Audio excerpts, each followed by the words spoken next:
내 재산이 제대로 세팅되어 있느냐, 내 자금을 잘 활용하고 있느냐, 잘못 활용하는 가장 대표적인 예 세 가지를 들어볼게요. 자, 돈 떨어졌습니다. 부동산 공부해야 될까요? 하지 마세요. 안 해도 됩니다.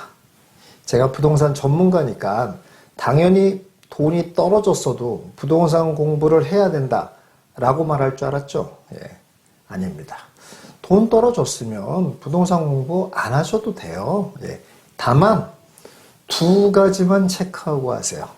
이 두 가지를 체크해서 통과하셨으면은 공부를 안 하셔도 되고, 통과를 못했으면 공부를 해야 되는 거예요. 자, 이 두 가지가 뭔지 말씀드리도록 하겠습니다.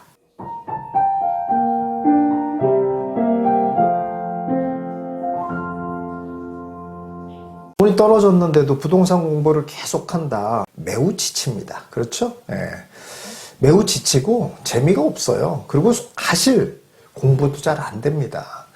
내가 사실은 이 투자라는 건 실전이기 때문에 내가 뭔가를 하려고 접근하는 것과 공부하는 것과는 매우 달라요. 그래서 사실은 공부 효과도 떨어집니다. 그래서 돈 떨어졌으면 부동산 공부도 잠깐 쉬는 것이 맞습니다. 안 하셔도 돼요. 다만 두 가지를 체크하고 쉬어야 돼요. 첫 번째는 내 재산이 제대로 세팅되어 있느냐. 두 번째는 내 자금을 잘 활용하고 있느냐. 자, 그럼 첫 번째, 내 자산이 잘 세팅되어 있느냐. 예, 여러분 어떻습니까? 내 재산이 잘 세팅되어 있다라는 것은 어떤 뜻이냐면 내가 자산을 상급지를 가지고 있느냐 그렇지 못하느냐의 문제가 아니에요. 내 자산이 잘 세팅되어 있다라는 것은 내가 갖고 있는 자산이 평균 이상의 상승을 할 수 있는 자산을 갖고 있느냐 아니냐의 문제예요. 세월이 지나면 지날수록 어떻게 돼요? 평균보다 높으니까 점점 격차를 벌립니다. 그런데 만약에 내가 갖고 있는 자산이 잘못 세팅되어 있어요. 평균보다 높은 성장을 못하는 자산을 내가 갖고 있는 거죠. 그러면 어떻게 해야 돼요? 이러면 매도해야 돼요. 예, 그렇죠. 매도하는 거에 온갖 신경을 쓰셔야만 됩니다. 그래서 그걸 매도해서 평균보다 높은 성장을 할 수 있는 거로 옮겨 타시는 게 중요하다라는 거예요. 상급지의 물건이 아니라고 하더라도 충분히 괜찮습니다. 그러나 상급지의 물건을 가지고 있다고 하더라도 내가 평균보다 높은 상승을 할 수 없는 물건이다라고 하면 그것은 좋은 자산이 아니고 잘못된 세팅이다 이런 얘기예요. 자, 그런데 이 말이 매우 많은 거를 함축하고 있죠. 내 자산이 평균보다 높은 성장을 할 수 있는 자산이냐 아니냐를 일단 또 알아야 되겠죠. 그럼 이걸 팔아서 또 평균보다 높은 성장을 할 수 있는 자산은 뭘지를 또 알아야 되겠죠. 그렇습니다. 그런 과제가 남겨져 있습니다. 어쩔 수 없어요. 예. 그런 과제를 해결하기 위해서 부동산 공부를 하는 거예요. 자, 여기서 또 한 가지 중요한 얘기를 해드릴게요. 평균보다 높다고 해도 여러 등급이 있습니다. 제일 높은 거로 옮겨 타지는 못한다고 하더라도 너무 실망하지는 말아야 된다 그런 얘기예요.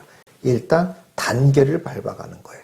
또 한 가지 여러분들이 알아두셔야 될 것은 뭐냐면 이것은 성장성이라고 그랬잖아요. 성장성이라는 건 뭐냐면 지금 내가 사서 당장 가격이 오르냐 내리냐의 문제가 아니라는 거예요.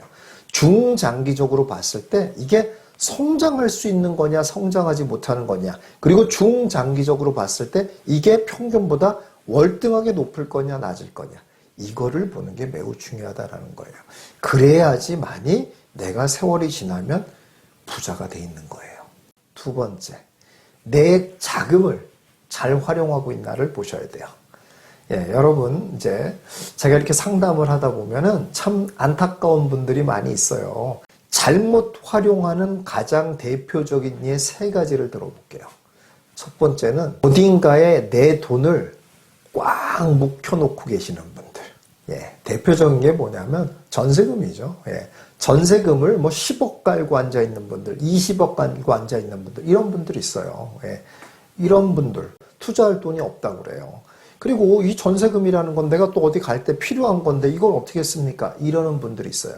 자, 이게 잘하는 겁니까? 예, 아니라는 거죠. 예. 예를 들어 10억을 전세로 깔고 앉아 있다라고 하면 차라리 5억에 나머지를 월세로 돌리는 게 더 나아요. 그렇죠? 예. 그리고 5억을 투자해야 되죠. 왜냐? 그럼 5억을 월세로 돌리면 몇 프로로 전환이 됩니까? 약 한 4% 정도로 전환이 돼요. 이건 뭐 시대에 따라 다 달라집니다만은 어쨌든 지금 상황에서는 약 4%, 많이 되는 데라고 해봐야 4.5%, 이 정도로 전환이 되거든요. 그러면 쉽게 말해서 내가 4.5% 정도 되는 이자를 가지고 5억이라는 돈을 활용하는 거예요. 그러면 쉽게 말해서 그야말로 투자를 해서 4.5%보다 더 높은 이득만 나면 나는 이득인 거잖아요. 그거 해야죠. 예. 왜 돈을 거기에다 다 묵혀놓고 있어요? 자, 조금 더 나가면 이런 경우도 있어요. 내 집 하나가 전부이신 분들. 모든 돈이 다 들어가 있어가지고 투자를 못 하시는 분들이 있어요. 그 외에는 투자할 돈이 하나도 없어요. 근데 내 집 깔고 있는 게 한 뭐 20억, 30억 돼요. 예. 이런 분들. 근데 다른 돈이 하나 없어서 투자 못 한다고 해요. 어떻게 해야 되겠어요? 근데 투자는 해서 내 재산은 불려야 되겠어요. 그럼 어떻게 해야 돼요? 그 집을 세를 주고 나는 나와야죠. 다른 데로. 근데 꼭 무슨 뭐 아주 어렵고 험한 데 가서 살으라는 게 아니에요. 비슷한 급으로 옮겨도 자금이 만들어질 수가 있습니다. 얼마든지. 그러면 그렇게 자금을 만들어서 또 투자를 할 수 있잖아요. 이렇게 자금이 너무 어떤 거에 꽉 묶여있는 이런 상황. 이런 게 자금을 잘못 활용하는 첫 번째 사례입니다. 두 번째 사례는 대출이 전혀 없는 분들. 예, 안 됩니다. 대출을 막 무리하게 내려고 하는 사람들이 있어요. 그러나 무리하게 내서는 안 되지만 대출은 무조건 활용을 하셔야 됩니다. 대출을 왜 안 써요? 여러분, 부동산을 해가지고 높은 수익을 내는 비결이 뭔지 아세요? 대출에 있어요. 사실은. 네, 레버리지에 있습니다. 결국은. 그런데도 레버리지에 있는데 왜 그래도 또 특히 부동산으로 해서 돈을 벌 수 있냐? 그 레버리지가 안전하기 때문에 그래요. 부동산으로는 대출을 받고 해도 부동산이 폭락하는 일이 잘 없잖아요. 웬만큼 좋은 부동산을 사면은 최소한 은행이자보다 높은 성적을 낸다 이런 얘기예요. 그러니 그 은행 돈 빌린 것들은 다 뭐가 됩니까? 나의 재산을 불려주는 지원군들이 되는 거예요. 그렇기 때문에 레버리지는 무조건 써야 됩니다. 세 번째 자금을 잘못 활용하는 사례는 뭐냐면은 보험을 너무 많이 드는 사람들. 자금을 잘못 쓰고 있는 겁니다. 보험은 절대로 은행 이자의 2배 이상의 수익이 나는 경우가 일체 없습니다. 이건 제가 장담합니다. 절대 없어요. 은행 이자보다 조금 높은 경우는 있을 수 있어요. 그러나 2배 이상의 성적을 나는 경우 없습니다. 예. 그렇게 운영을 할 수가 없어요. 보험이라는 건. 그래서 연금 같은 거에 너무 돈을 많이 넣거나 이러는 분들이 있는데 예, 하지 마셔야 됩니다. 절대로 그것이 평균보다 높은 성장을 절대 하지 못합니다. 평균 정도 성장을 하면 그게 다행이라고 생각하셔야 돼요. 그러니까 보험에 너무 많이 돈을 넣는 거, 이거 자금 활용을 잘못한 겁니다. 보험은 딱 2가지의 좋은 점이 있어요. 하나는 당연히 위험을 대비하는 보험, 예, 위험을 대비할 수 있다는 좋은 점이 있고, 두 번째는 뭐냐면은 강제로 저축하게 한다라는 장점이 있죠. 왜냐하면 보험은 중간에 깨면은 손해가 크잖아요. 못 깨잖아요. 이런 강제 저축의 효과는 있어요. 그런데 여러분, 부동산도 강제 저축 효과가 있습니다. 왜요? 부동산이 안 팔리잖아요, 잘. 예, 그렇습니다. 예, 한번 사면 팔려면 힘들어요. 그러던 막 힘들게 뭐 이렇게 하다가, 에이, 관도 그냥 아예 안 팔아버려. 이럴 수 있다는 거예요. 강제 저축 효과가 있습니다. 그래서 강제 저축 효과도 있고, 나중에 높은 수익도 내려고 그러면은 보험을 하지 말고 부동산을 해야 됩니다. 절대 보험, 연금 같은 거 들어서 나의 노후에 편안한 노후가 될 거다라고 기대하시는 분들, 예, 죄송한 말씀이지만 여태까지 그런 사례가 없어요. 예, 없습니다. 보험이 그렇게 놀라운 효과를 낸 적이 없습니다. 네. 보험 너무 많이 들어가시는 분들 과감하게 깨세요. 바꾸세요. 그래서 세팅 바꾸셔야 됩니다. 이렇게 세 가지 사례 정도가 가장 자금을 잘못 활용하는 대표적인 사례들입니다. 이런 거에 해당되는지 한번 여러분 살펴보세요. 자, 정리해보면 두 가지입니다. 이 두 가지를 통과하셨다라고 그러고 지금 돈 떨어졌어요.